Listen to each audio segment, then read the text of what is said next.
Muy bien, pues siendo fiel a mi muy saludable costumbre de tomarme una sopa de mi propio chocolate, me refiero a la ley de la repetición.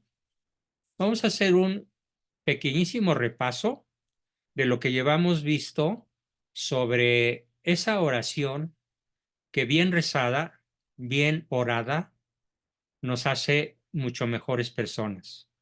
Nos lleva a conquistar la mejor versión de nosotros mismos. Y es obviamente el Padre Nuestro. Para lo cual es muy importante repasar los beneficios de la oración en general.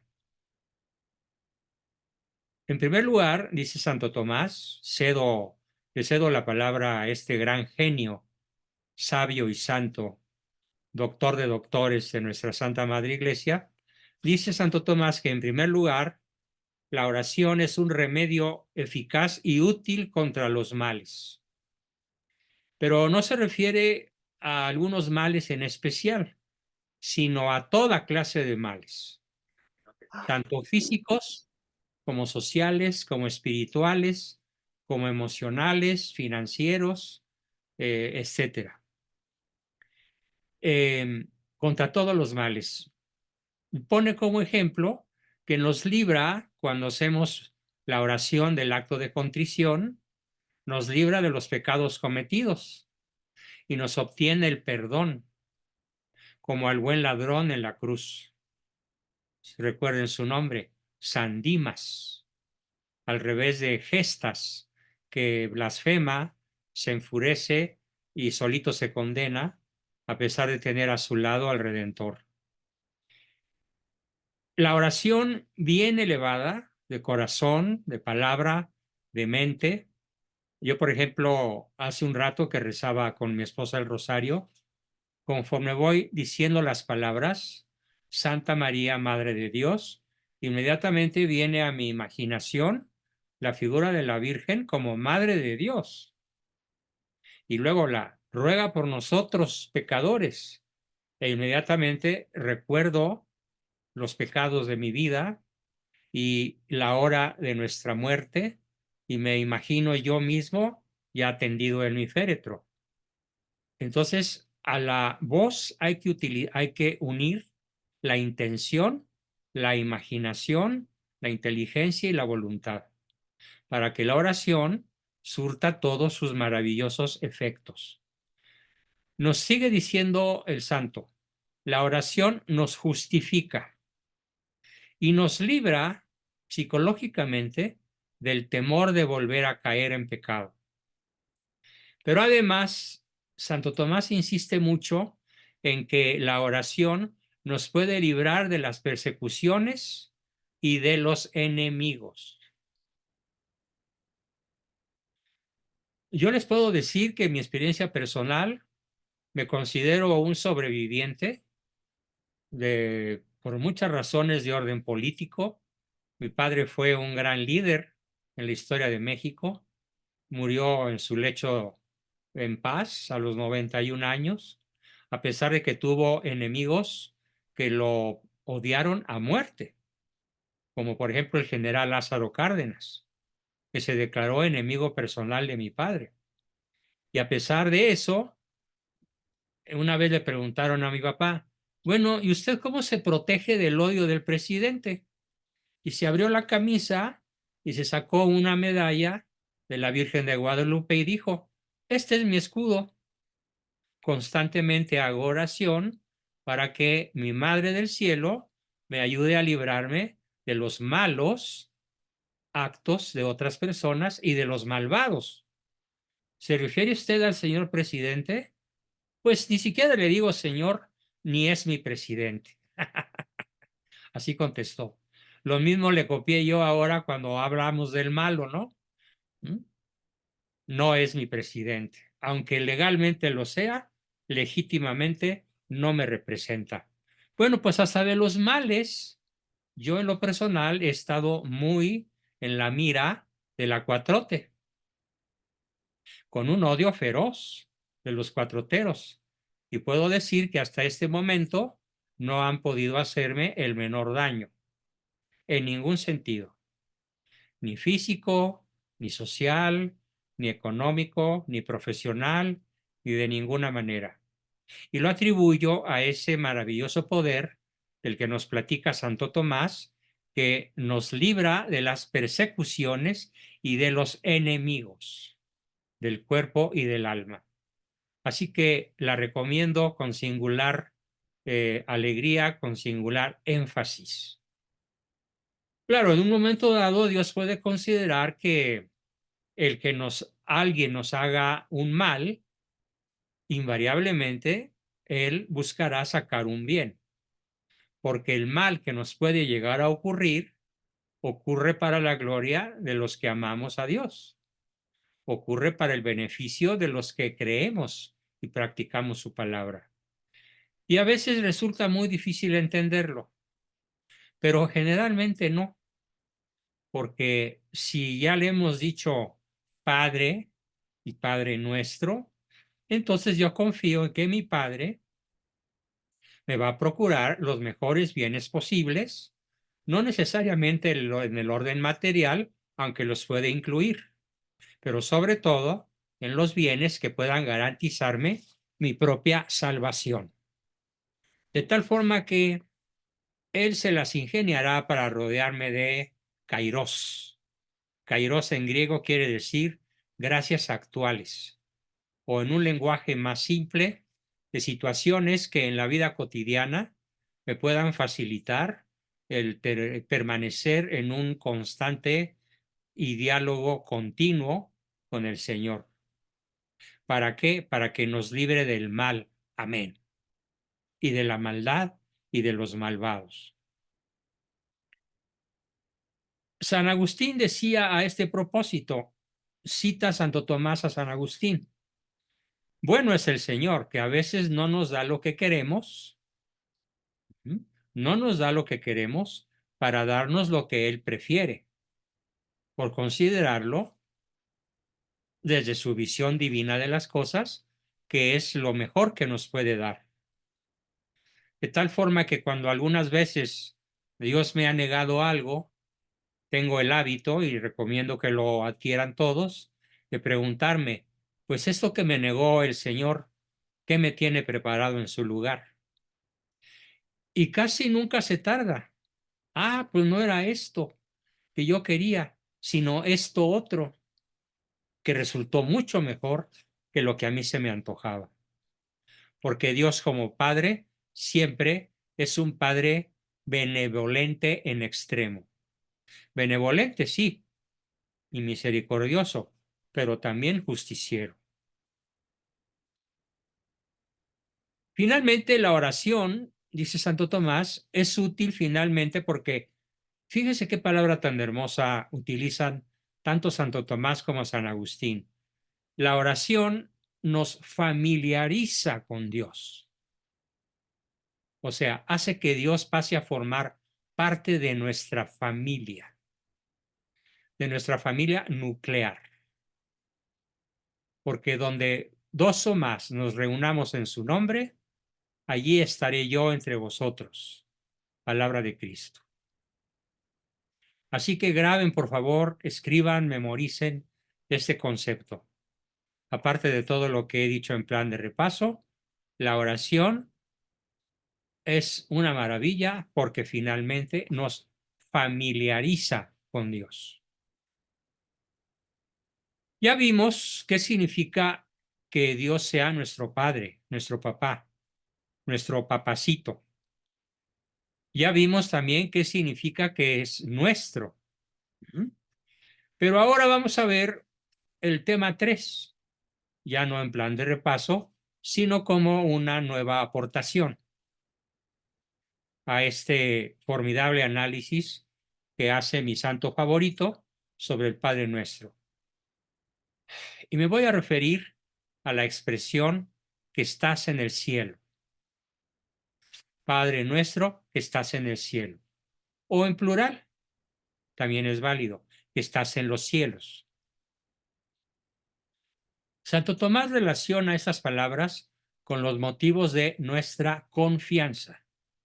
en el Señor, la bondad y omnipotencia del Padre. Estas palabras, que estás en los cielos, nos ayudan a prepararnos para orar imitando, contemplando y deseando. Tres cosas. A ver, grábenlas. Imitar, contemplar y desear los bienes de allá arriba, donde está Cristo. Allá arriba, pues es el espacio sideral, los cielos, porque aquí, y esto es sopa de mi puesta en marcha, esto es no de mi invención, sino de mi conocimiento, y aunque esta cita no la hace Santo Tomás en estas alturas de lo que estoy explicando, yo sí quiero decir que tenemos la gran ventaja, los que tenemos una mentalidad científica, de preguntarnos, bueno, y si Cristo ascendió a los cielos en la fiesta de la ascensión, no de la asunción. Asunción significa ser ascendida, como lo fue la Virgen, y ascensión significa subir por sus propios medios, como lo hizo Cristo. Entonces, algo que a mí me ha llamado muchísimo la atención y que me ha servido muchísimo en tiempos de crisis es imitar, contemplar y desear que Cristo, con sus 95 o más kilos de peso y 1,90 de estatura, fíjense muy bien, ocupa un lugar en el espacio. Claro, porque es un cuerpo resucitado, es un cuerpo glorioso, que tiene una masa molecular, un peso atómico y que desplaza un lugar en la creación. O sea, Cristo no es un ente abstracto. Cristo no es como el Espíritu Santo, que no se materializa. No es como Dios Padre, que tampoco se materializa. Por eso es muy importante pensar, Cristo tomó carne y habitó entre nosotros. Y por lo tanto, Él sigue vivo para ser imitado, para ser contemplado y para ser deseado. ¿Y dónde está? En algún lugar en el espacio. Hay personas que me están poniendo cara de asombro. Qué bueno. Quiere decir que nunca nadie les había explicado esto. Bueno, pues se los explico yo, tengo ese privilegio, ese enorme gusto. Sí, al final haz tu pregunta, Emilia, al ratito que tengan chance de preguntar. Aparte, no quiero pecar de omisión.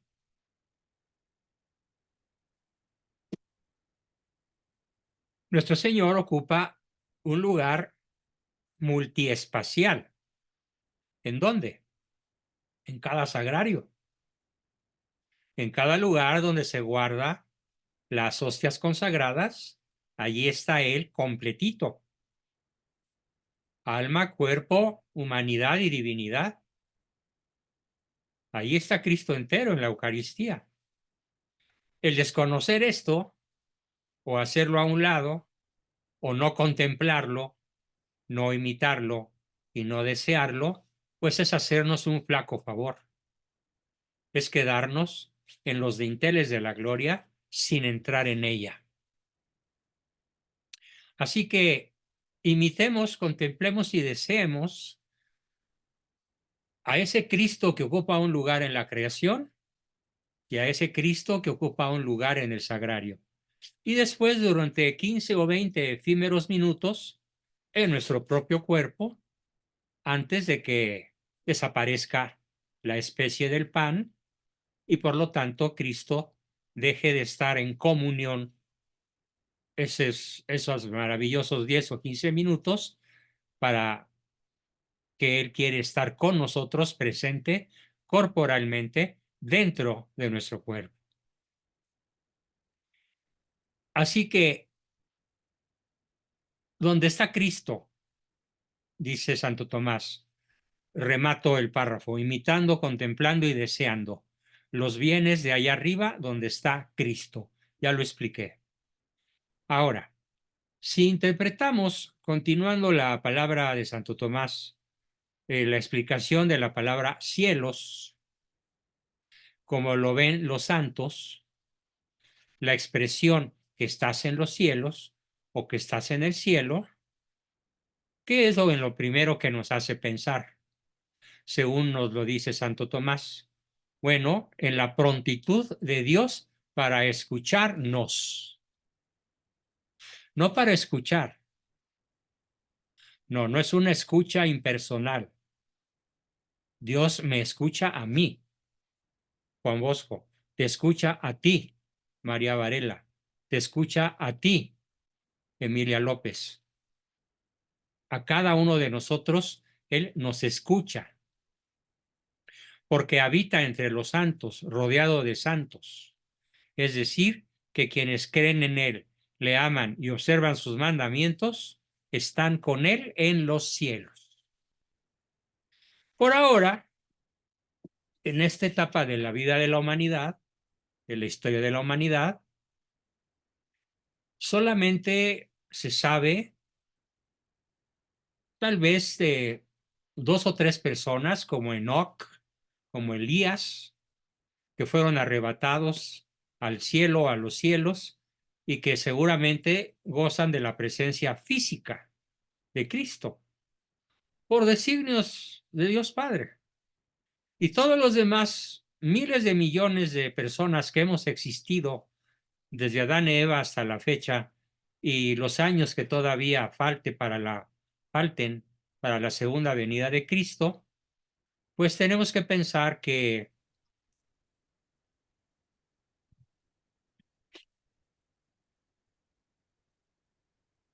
es muy importante entender qué significa esto de que estás en los cielos.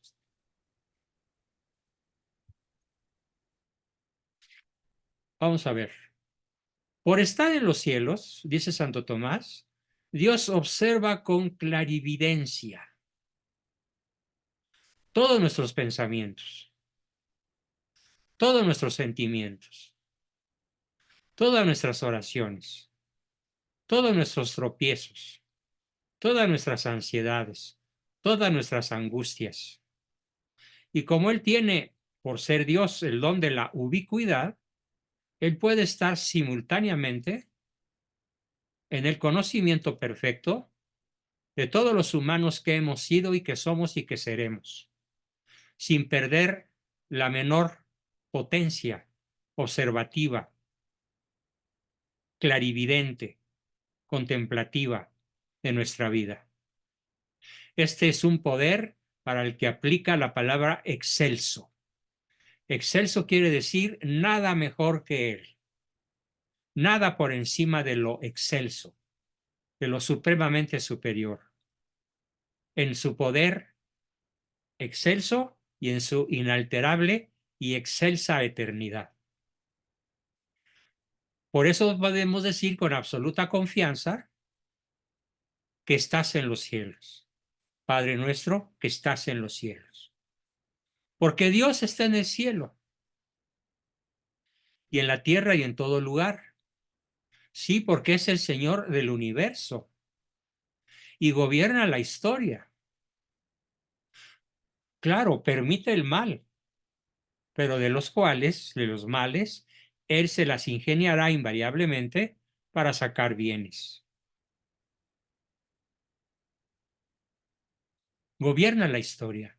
Por eso la expresión que estás en los cielos permite oponerse al error, craso error, de quienes piensan que todos los acontecimientos son fruto de la fatalidad conducida por el designio de los astros.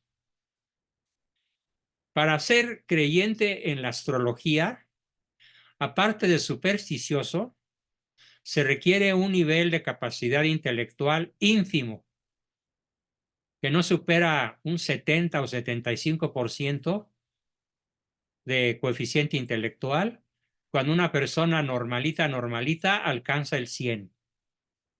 Una persona brillante, el 120, una persona muy superior, el 140, y los genios arriba de 160 o hasta más.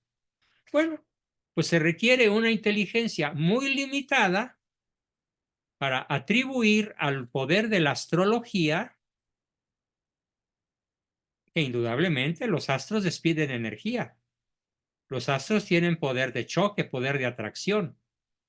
Pero imagínense ustedes qué cosa más estúpida el que alguien te diga por 500 pesos un horóscopo virtual o por 1,500 aquí en la torre que está junto a Pemex, a la avenida Marina Nacional, por 1,500 pesos te va a leer tu carta astral y te va a decir de qué manera los astros se van a alinear en tu contra o a tu favor. Cuando el astro más cercano, la estrella más cercana a nosotros, está a 4 millones de años luz. Quiere decir que para que esa estrella pueda hacerme llegar su energía, yo tengo que vivir cuando menos 4 millones de años. Ignorar esto, pues es propio de personas que aparte de ignorantes, les falta que les suba agua al tinaco, como lo expresaba yo del malo hace un rato. Que verdaderamente tonto es el sujeto que no se pone a pensar en la extraordinaria longitud de las dimensiones siderales como para considerar que los astros pueden influir en nuestro estado de ánimo, en nuestras decisiones o en nuestra buena o mala suerte. De golpe y porrazo hay que eliminar todo eso. Si es que alguno de ustedes tuviera todavía por ahí algún resabio de astrología, tírelo a la basura, porque la astrología es un invento luciferino para apartar a los hombres, a la humanidad, de esa imitación, de esa contemplación y de ese deseo por Papá Dios que está en el cielo. Así que los acontecimientos de la Tierra, por más trágicos que sean, no están conducidos, o por más benéficos que sean, no están conducidos por el designio de los cuerpos celestes. No hay tal alineación de astros, no hay tal desalineación de astros. Claro, lo inventaron personas muy listas para aprovecharse de los muy tontos. Porque si esto fuera cierto, como no podemos influir para nada en el movimiento de los astros, de ninguna manera, si no podemos hacer que la Tierra se enderece, ni podemos hacer que la Luna se caiga o se mueva tantito de su órbita, mucho menos vamos a poder lograr que esto lo haga Alfa Centauro o la gran constelación de la Osa Mayor o la nebulosa Andrómeda. Por lo tanto, si confiamos en Dios, no podemos confiar en la astrología. La misma expresión es contraria a quienes se representan o fraguan imágenes corpóreas de Dios Padre. No hablo de Cristo, que ya quedamos que tiene un cuerpo que ocupa un lugar en el espacio. No, Dios Padre, la primera persona de la Santísima Trinidad, no es un Dios corpóreo. No es un lindo viejito tierno con barba y con báculo y con vestiduras blancas y un halo divino a su alrededor. No, Dios Padre es espíritu puro, al igual que el Espíritu Santo, espíritu puro. Cristo no es espíritu puro. Cristo es la segunda persona de la Santísima Trinidad que tomó carne humana en el vientre de María y concibió por obra del Espíritu Santo y habitó entre nosotros. Ah, y aquí viene lo más interesante. Y habrá de volver lleno de poder y majestad a juzgar a vivos y muertos. Y es entonces cuando mi alma se regocija pensando que ninguna de las fechorías de la cuatrote quedará impune. Tarde o temprano tendrán que rendirle cuentas a Dios.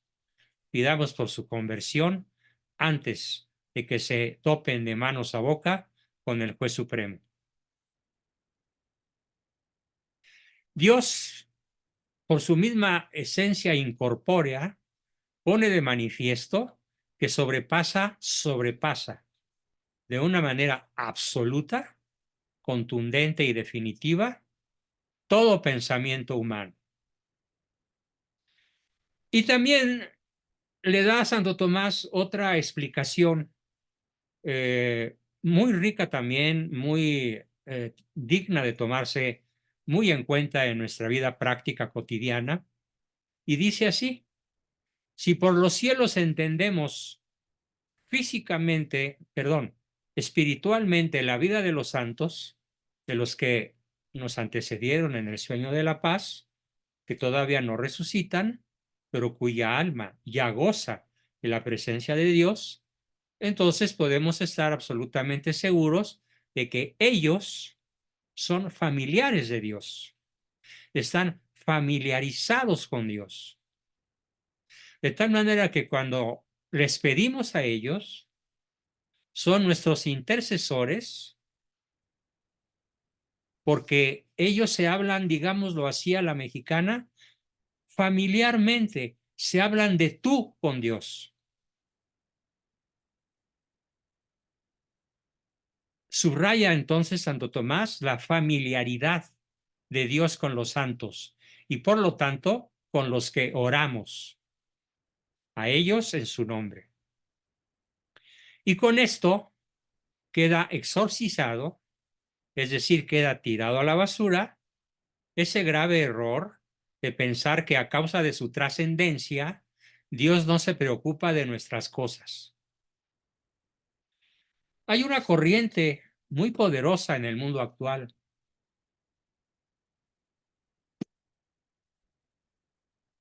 y los quiero prevenir.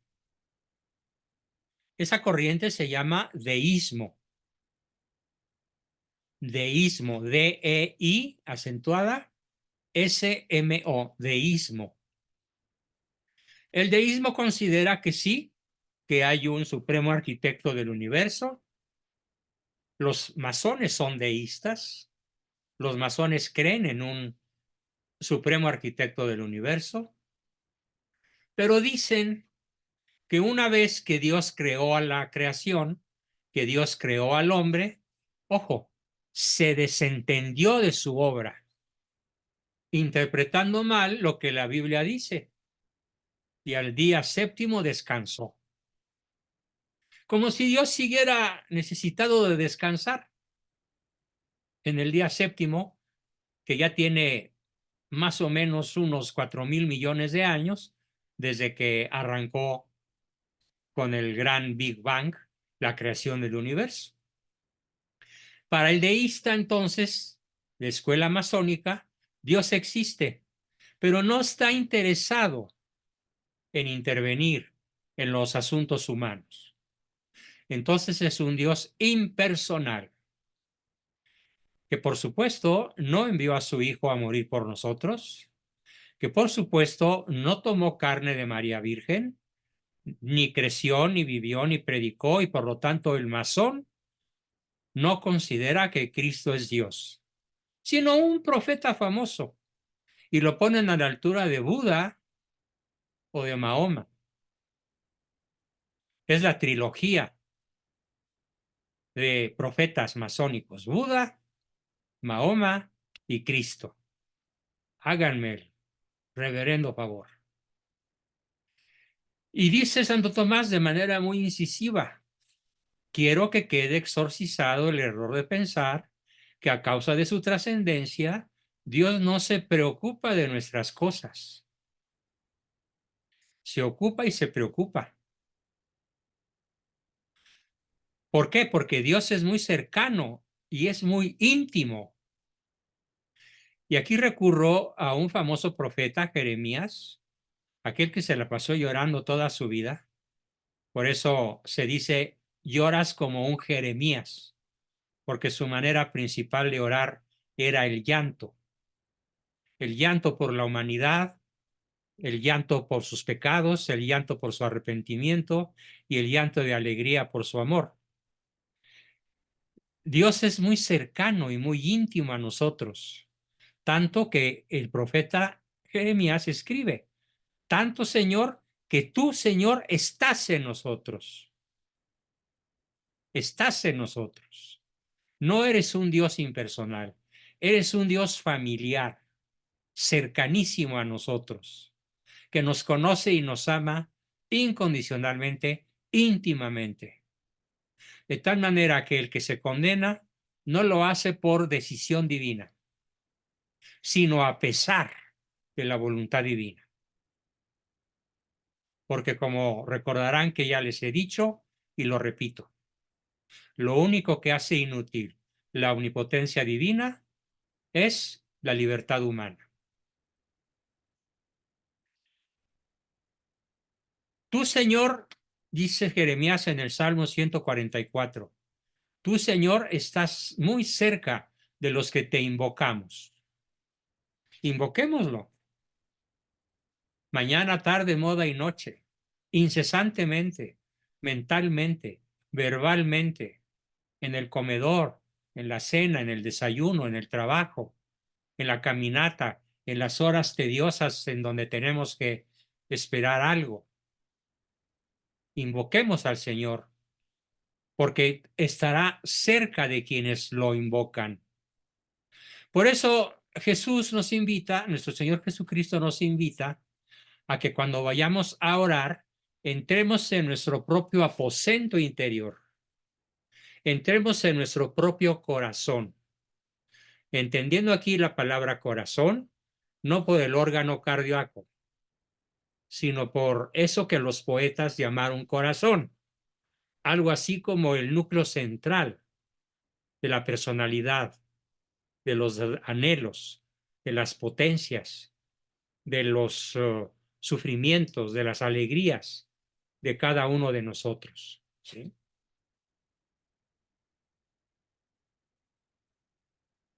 A ver, voy a hacer aquí una corrección porque alguien metió el desorden y está pidiendo que el idioma que se escuche sea el inglés. Pues no, estoy hablando en español. Alguien metió una tecla involuntariamente y ya la eliminé. Estamos hablando en español porque yo estoy seguro que mi inglés es bastante malito como para darme a entender en él. Y además, si hubiera una traducción al inglés, pues ¿cuántos de ustedes la entenderían? Bastante menos de la mitad. Así que batí esa petición de cambiar el idioma de español a inglés. Olvídenlo. Bien, continuamos. Y hay una tercera acepción que todavía alcanzo a platicar antes de terminar mi exposición del día de hoy. Y dice Santo Tomás en esa tercera eh, interpretación de la palabra cielos. Dice, si por cielos entendemos los bienes espirituales y eternos, esta expresión indica la oportunidad y el acierto de la oración dominical, es decir, de la Santa Misa dominical, porque orienta nuestros deseos hacia las cosas de arriba, o dominical, no en el sentido de la misa del domingo, sino en el sentido de la oración que se dirige al Domine, al Señor. Dominical viene de la palabra domine, que en latín significa el Señor, el que manda, el que gobierna. En este caso, por encima de toda potestad, por encima de todo trono y de toda autoridad. Porque orienta nuestros deseos, Dios, dice Santo Tomás, se encarga de orientar nuestros deseos hacia las cosas de los cielos y nos configura, nos ha configurado, como cuando se configura una computadora, ¿sí? Entendiendo que nuestro cerebro es una máquina millones de veces más compleja que una computadora, por complicada que sea esta máquina, nos configura para que nuestra vida sea semejante a la de Cristo, que ya está en los cielos. Quiero terminar esta exposición recordando las tres palabras más importantes. Imitar a Cristo, contemplar a Cristo, desear a Cristo. A estos tres verbos se reduciría el meollo de la vida del verdadero cristiano. Bien, el siguiente párrafo ya es otro versículo de la oración del Padre Nuestro, que es santificado sea tu nombre, pero sería muy largo meterlo en esta misma sesión, por lo que prefiero que en esta ocasión nos quedemos aquí y pasemos de inmediato a nuestra sesión de preguntas, aportaciones, consultas, dudas y comentarios. Bien, permítanme un momento, por favor.